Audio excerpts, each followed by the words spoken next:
नमस्कार सांग मैंने आसतु आज आम आलोचना करवा पीएम सूर्यघर योजना विषय जो योजना आपण मैंने जदि मात्र 10,000 टंका थरे खर्च करुछंती तेबे आपण मैंने सबु बेले आपण घरे मागणा बिजुली व्यवहार करें बुझिपारे।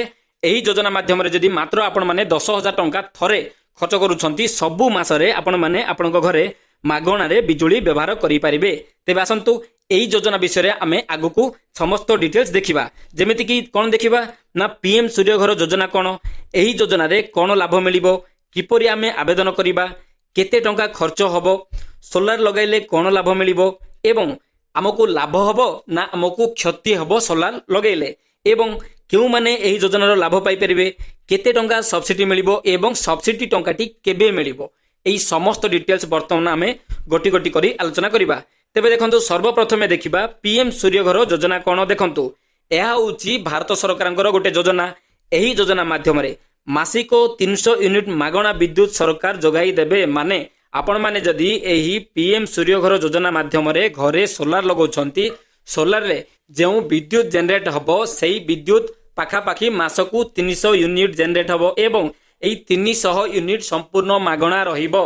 बुझिपारले सरकार मुख्य उद्देश्य होची पीएम सूर्यघर योजना माध्यम समस्त घर को मागणारे बिजुली प्रदान करिबा। बुझिपारले। तेबे आसंतु वर्तमान आमे देखिबा केउ माने यह आवेदन करि परिबे।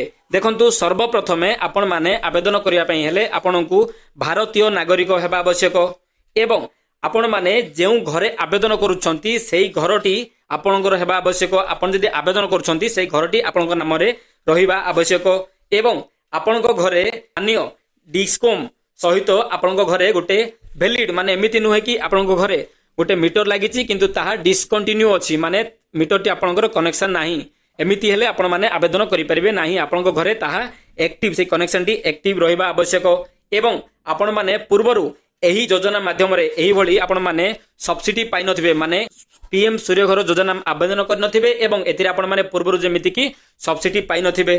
बुझि परले एवं एहा सह आपण माने आपण मानक मन रे आ गोटे डाउट आस्तबो कि आमे माने बिजनेस पई एहा आवेदन करि परिबे कि देखंतु आपण माने एही योजनाटी केवल आपनक घर पई रेसिडेंटल पई आपण माने आवेदन करि परिबे, डोमेस्टिक पई आवेदन करि परिबे, कमर्शियल पई आपण माने आवेदन करि परिबे नाही। बुझि परले। तेबे आसंतु वर्तमान में देखिबा एही योजना जदि आमे टंकाटी खर्च करूछंती हमर 10,000 टंका खर्च करूछंती तेबे हमको कोन कोन लाभ मिलिबो। देखंतु एही योजना जदि आमे अप्लाई करूछंती एही योजना माध्यम रे आमे घरे जदि गोटे सौर पैनल लगाउछंती हमको 300 यूनिट पर्यंत मागणा विद्युत मिलिबो। बुझि परले। देखंतु आम घरे मासिक जेमिति 100 यूनिट इलेक्ट्रिक बिल आसुची माने बिल रे आपण मान देखि पारथुबे मासकू 100 किंबा 150 एमिति यूनिट आसुथबो।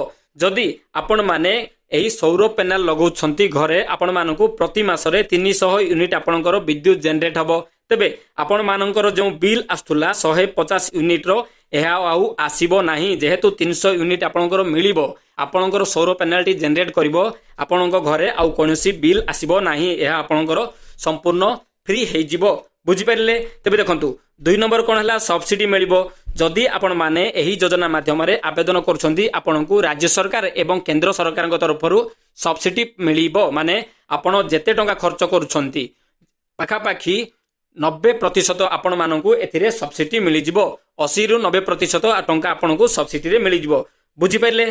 तेबे देखंतु आउ कोन अछि आय उत्पादन। देखंतु एही योजना माध्यम जदि आपण माने घरे लगाउछंती सोलार पैनल तेबे आपणकर आय मध्य बढ़ी पारिबो एवं विद्युत बिल मध्य ह्रास पाइबो। केमिति ह्रास पाइबो देखंतु देखंतु पूर्वरु कोन होतुला आपणक घरे 150 यूनिट आस्तुला। देखंतु 150 यूनिट आस्तुला किंतु वर्तमान जेहेतु आपण माने सोलार पैनल लगैछंती आपणक घरे मासिक 300 यूनिट आपणकर सोलार पैनल टी जनरेट करूची तेबे आपण माने केते व्यवहार कले आपण माने 150 यूनिट व्यवहार कले आपणकर केते बळकिला आउ 150 यूनिट आपणकर बैलेंस हे गला तेबे एही 150 यूनिट कोन हबो आपण माने टाटा पावर को दे दउछंती माने ऑटोमेटिक ता लिंक रहिबो एहा टाटा पावर को पळेबो माने आपणक अंचल रे जो कंपनी थिबो टाटा जो इलेक्ट्रिक कंपनी थिबो ताकू एहा पळेबो। जेते बेले आपणक घरे करेंट नथिबो जेमिति कि राति रे करेंट नथिबो किंबा वर्षा हेबो सेही समय रे कोन हबो आमे जो 150 यूनिट टाटा पावर को देइछंती सेही 150 यूनिट पुणी आमे रिटर्न व्यवहार करिबा। ଏହି ମାଧ୍ୟମରେ କ'ଣ ହେବ ଆମର ଯେମିତିକି 150 ୟୁନିଟ୍ ଆସୁଥିଲା କଣ୍ଟିନ୍ୟୁ 150 ୟୁନିଟ୍ ଆମର ରହିବ ଆମକୁ କୌଣସି ଟଙ୍କାଟି ବି ଖର୍ଚ୍ଚ କରିବାକୁ ପଡ଼ିବନି। ଏହା ବାଦ୍ କ'ଣ ହେବ ରାତିରେ ହେଉ କିମ୍ବା ଦିନରେ ହେଉ ଯେତେବେଳେ ଆମର ଯେଉଁ ସୌର ପ୍ୟାନେଲଟି ଚାର୍ଜ ହେଇପାରିବନି କୌଣସି ପାଣିପାଗ ଅସୁବିଧା ଯୋଗୁଁ ସେହି କ୍ଷେତ୍ରରେ କ'ଣ ହେବ ଆମର ଯେଉଁ ଏକ୍ସେସ୍ ଜେନେରେଟ୍ ହେଇଥିବ ୟୁନିଟ୍ଟି ତାହା ଆମେ ପୁଣି ରିଟର୍ନ ଟାଟାଠୁ ନେଇପାରିବା କିମ୍ବା ଏହା ଆମେ ଟାଟାକୁ ବିକ୍ରି ମଧ୍ୟ କରିପାରିବା। ବୁଝିପାରିଲେ ସାଙ୍ଗମାନେ ଦେଖନ୍ତୁ ଏହା ସହ ଆଉ କ'ଣ ଲାଭ ମିଳିବ ଏହା ସହ ଆମକୁ କମ୍ ସୁଧ ହାରରେ ଋଣ ମିଳିବ। କେମିତି ଋଣ ମିଳିବ ଯଦି ଆମେ ଘରେ ସୋଲାରଟି ଇନଷ୍ଟଲ୍ କରିବା ଆମ ପାଖରେ ଟଙ୍କା ନାହିଁ ଇନଷ୍ଟଲ୍ କରିବା ପାଇଁ ଯେମିତିକି ସୋଲାର ଇନଷ୍ଟଲ୍ କରିବା ପାଇଁ 50,000 ଟଙ୍କା ଖର୍ଚ୍ଚ ହେବ। ପ୍ରଥମେ ଫାଷ୍ଟ ଇନିସିଆଲି 50,000 ଖର୍ଚ୍ଚ ହେବ ଏବଂ ପରବର୍ତ୍ତୀ କାଳରେ 40,000 ଆମକୁ ସବସିଡି ମିଳିଯିବ। କିନ୍ତୁ ଆପଣଙ୍କୁ ପ୍ରଥମେ ତ 50,000 ଖର୍ଚ୍ଚ କରିବାକୁ ପଡ଼ିବ ସେଇ 50,000 ଆପଣଙ୍କ ପାଖରେ ନାହିଁ ଆପଣ ଚାହୁଁଛନ୍ତି ଆପଣମାନେ ଏହାକୁ ଲୋନ୍ରେ କରିବା ପାଇଁ ଯଦି ଆପଣମାନେ ଲୋନ୍ରେ ମଧ୍ୟ କରିବା ପାଇଁ ଚାହୁଁଛନ୍ତି ତେବେ ମଧ୍ୟ କରିପାରିବେ ବହୁତ କମ୍ ସୁଧ ହାରରେ ଦେଖନ୍ତୁ 5.75 ରୁ ଆପଣମାନେ 7% ପେର୍ ଆନୁଆଲ୍ ଆପଣମାନେ ରେଟ୍ ଅଫ୍ ଇଣ୍ଟରେଷ୍ଟରେ ଲୋନ୍ ଆପଣମାନେ ଏହି ଯୋଜନା ପାଇଁ ନେଇପାରିବେ। ବୁଝିପାରିଲେ ତେବେ ଆସନ୍ତୁ ବର୍ତ୍ତମାନ ଆମେ ଦେଖିବା କେବେ ଆସିବ ସବସିଡି ଟଙ୍କା। ଦେଖନ୍ତୁ ଆମେ ଆବେଦନ କରିବାର କେତେ ଦିନ ପରେ ସବସିଡି ଟଙ୍କା ଆସିବ ନର୍ମାଲି କୁହାଯାଏ କି 30 ଦିନ ମଧ୍ୟରେ ସବସିଡି ଟଙ୍କା ଆସିଯିବ ଏହା ମେନସନ୍ କରାଯାଇଛି କିମ୍ବା ସମସ୍ତେ କୁହନ୍ତି କିନ୍ତୁ ଆକ୍ଚୁଆଲି କହିବାକୁ ଗଲେ ଆପଣମାନେ ସୌର ପ୍ୟାନେଲଟି ଇନଷ୍ଟଲ୍ କରିବା ପରେ ସମସ୍ତ ଡକୁମେଣ୍ଟ ସବମିଟ୍ କଲା ପରେ 30 ରୁ 90 ଦିନ ମଧ୍ୟରେ ଆପଣଙ୍କର ସବସିଡି ପଇସାଟି ଆସିଥାଏ ମାନେ 1 ରୁ 3 ମାସ ପର୍ଯ୍ୟନ୍ତ ସମୟ ଏହା ଲାଗିଥାଏ। ତେବେ ବର୍ତ୍ତମାନ ଦେଖିବା କ'ଣ କ'ଣ ଡକୁମେଣ୍ଟ ଲାଗିବ ଦେଖନ୍ତୁ ଏହା ଆପଣମାନେ ଆବେଦନ କରିବା ପାଇଁ ଆପଣମାନଙ୍କୁ ଆଧାର କାର୍ଡ ନେବାକୁ ପଡ଼ିବ ଆପଣଙ୍କର ଇଲେକ୍ଟ୍ରିକ୍ ବିଲ୍ ମାନେ ଲାଷ୍ଟ ମାସର କରେଣ୍ଟ ବିଲ୍ ନେବାକୁ ପଡ଼ିବ ଏବଂ ଆପଣ ଯେଉଁ ଛାତ ଉପରେ ଲଗାଇବା ପାଇଁ ଚାହୁଁଛନ୍ତି ସେହି ଛାତର ମାଲିକ ମାନେ ସେହି ଘରର ମାଲିକଙ୍କର ପ୍ରୁଫ୍ ଦେବାକୁ ପଡ଼ିବ ମାନେ ସେହି ଘରର ପଟ୍ଟା ଦେବାକୁ ପଡ଼ିବ ଆପଣଙ୍କୁ ବ୍ୟାଙ୍କ ଡିଟେଲ୍ସ ମାନେ ଆକାଉଣ୍ଟ ଡିଟେଲ୍ସ ଦେବାକୁ ପଡ଼ିବ ଆପଣଙ୍କର ପାସପୋର୍ଟ ସାଇଜ୍ ଫଟୋ ଗୋଟେ ଆବଶ୍ୟକ ପଡ଼ିବ ମାନେ ଡିଜିଟାଲ ଫଟୋ ଆବଶ୍ୟକ ପଡ଼ିବ ଏବଂ ଗୋଟେ ମୋବାଇଲ ନମ୍ବର ଆବଶ୍ୟକ ପଡ଼ିବ ଯାହାକି ଆପଣଙ୍କର ଆଧାର କାର୍ଡ ସହ ଲିଙ୍କ ଥିବ। ବୁଝିପାରିଲେ ଏବଂ ଯଦି ଆପଣମାନେ ଭଡ଼ାଟିଆ ଆପଣମାନେ ଚାହୁଁଛନ୍ତି ଆପଣଙ୍କ ଛାତ ଉପରେ ଏହି ସୋଲାର ପ୍ୟାନେଲ ଲଗାଇବା ପାଇଁ ତେବେ ମଧ୍ୟ ଆପଣମାନେ ଲଗାଇ ପାରିବେ। ଆପଣଙ୍କୁ କ'ଣ କରିବାକୁ ପଡ଼ିବ ଗୋଟେ କୋର୍ଟ ଏଫିଡେଭିଟ୍ ବନେଇବାକୁ ପଡ଼ିବ।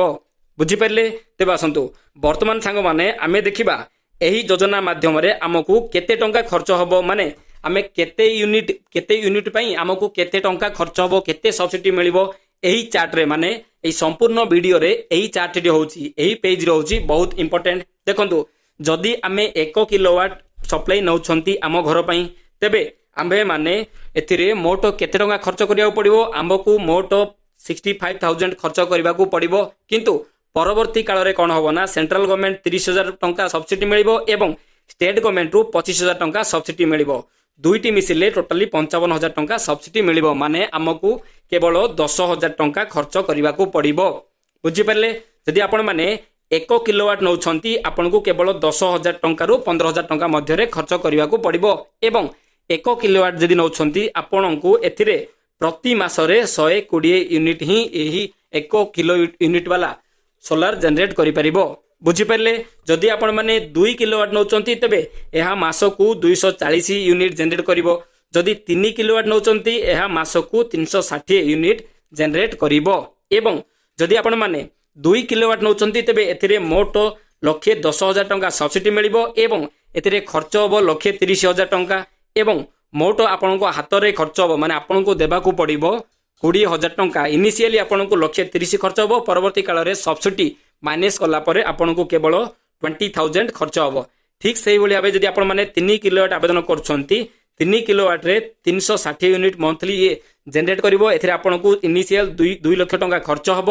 ବୁଝିପାରିଲେ ପରବର୍ତ୍ତୀ କାଳରେ ଆପଣଙ୍କର ସମସ୍ତ ଡକୁମେଣ୍ଟ ସବମିଟ୍ କଲା ପରେ ଆପଣଙ୍କୁ 1,38,000 ସବସିଡି ମିଳିବ ଏବଂ ଆପଣଙ୍କୁ କେବଳ 60,000 to 70,000 ମଧ୍ୟରେ ହିଁ ଏଥିରେ ଖର୍ଚ୍ଚ କରିବାକୁ ପଡ଼ିବ ମାନେ ଯଦି ଆପଣମାନେ କେବଳ 60,000 ଟଙ୍କା ଖର୍ଚ୍ଚ କରୁଛନ୍ତି ତେବେ ଆପଣଙ୍କ ଘରେ ଆପଣମାନେ 360 ୟୁନିଟ୍ ମାଗଣା ବିଜୁଳି ଖର୍ଚ୍ଚ କରିପାରିବେ ଆପଣ ଯେତେ ଯାହା ପାରୁଛନ୍ତି ବ୍ୟବହାର କରିପାରିବେ ଏସି ହେଉ କିମ୍ବା ଆପଣମାନେ ଯାହା ଇଲେକ୍ଟ୍ରିକାଲ ଇକ୍ୱିପମେଣ୍ଟ ୱାସିଂ ମେସିନ୍ ଯେକୌଣସି ଗୋଟେ ଇଲେକ୍ଟ୍ରିକାଲ ଇକ୍ୱିପମେଣ୍ଟ ଖର୍ଚ୍ଚ ୟୁଜ୍ କରିପାରିବେ ଆପଣଙ୍କର ଇଲେକ୍ଟ୍ରିକ୍ ବିଲ୍ ପୁରା କମ୍ ହେଇଯିବ ମାନେ ମାଗଣା ହେଇଯିବ। ବୁଝିପାରିଲେ ତେବେ ଆସନ୍ତୁ ବର୍ତ୍ତମାନ ଆମେ ଦେଖିବା କେମିତି ଆମେ ଆବେଦନ କରିବା। ଦେଖନ୍ତୁ ଆପଣମାନେ ଆବେଦନ କରିବା ପାଇଁ ପ୍ରଥମେ କ'ଣ କରିବେ ଯେକୌଣସି ଗୋଟେ ବ୍ରାଉଜର ଯିବେ ବ୍ରାଉଜରରେ टाइप करने पीएम सूर्यघर.in देखो pmsuryaghar.gov.vendor login यही भाई आप टाइप करदे। टाइप कलापर यही आपको गोटे ऑप्शन पलि आसो गोटे लिंक आसो से लिंक उपर आपको क्लिक करने को पड़ो। लिंक उपर क्लिक कलापर आपको एमती गोटे पेज ओपन हम ए देखिपे कॉन्टैक्ट रजिस्टर भेंडर माने जो माने रजिस्टर्ड भेंडर अच्छा डिटेल्स आमको देखिबार अच्छी ये आपण मैंने क्लिक करदे। क्लिक कलापर यही गोटे पेज ओपन हो बर्तमान आपण मैंने आपंकर राज्य एवं ये आपंकर जिला एंटर करी एथिरे अप्लाई करदेबे। यहाँ पर कौन हम आपण मानकू एमिति गोटे पेज आसीबो माने आपणको जिले में केते गुडा रजिस्टर्ड भेंडर अच्छी समस्त भेंडर शो करिवो। एही भली भाबे आपण माने भेंडर देखि परिबे एवं तांकर कांटेक्ट नंबर नै परिबे। आपण माने एही भली तांकर कांटेक्ट नंबर नै तांको सहित कांटेक्ट करिवे। कांटेक्ट करिवार किछि दिन मध्यरे माने गोटे सप्ताह मध्यरे से माने तुरंत आसी आपणकर एहा प्रोसेस करदेबे एवं प्रोसेस कला परे आपण पेमेंट समस्त सबुकिछि पेमेंट कला परे आपणकर पाखापाखि 10 रु 15 दिन मध्यरे एहा इंस्टॉल हो जिवो एवं एहार 10 रु 15 दिन मध्यरे एहा चार्ज मध्य हो जिवो माने एहा रनिंग मध्य हो जिवो। बुझी पारले? तेबे दर्शक बंधु एथिरे सब्सिडी आवेदन करिबा ए समस्त प्रोसेस टी एई भेंडर माने ही करिदेबे। आपनकू किछि करिबाकू आवश्यक पड़िबो नाही। बुझी पारले? केमिति आमे माने लाभ पाई परिबा एई सौर योजना माने प्रधानमंत्री सूर्यघर योजना माध्यम जदि वर्तमान पर्यंत आपण माने आवेदन करि नांती यथाशीघ्र आपण माने आवेदन करि दियंतु। काहे कि ना थरे जदि आपण माने एही योजना माध्यम आवेदन करूछंती जेते दिन पर्यंत आपण माने आपणकर सेही सौर पैनल को मेंटेनेंस करी रखिचंती माने ठीक ठाक रखुचंती सेते दिन पर्यंत मागणा रे आपण माने बिजुली व्यवहार करि परिबे। आपण माने टंकाटी मध्य देबाकू पड़िबो नाही। बुझी परले?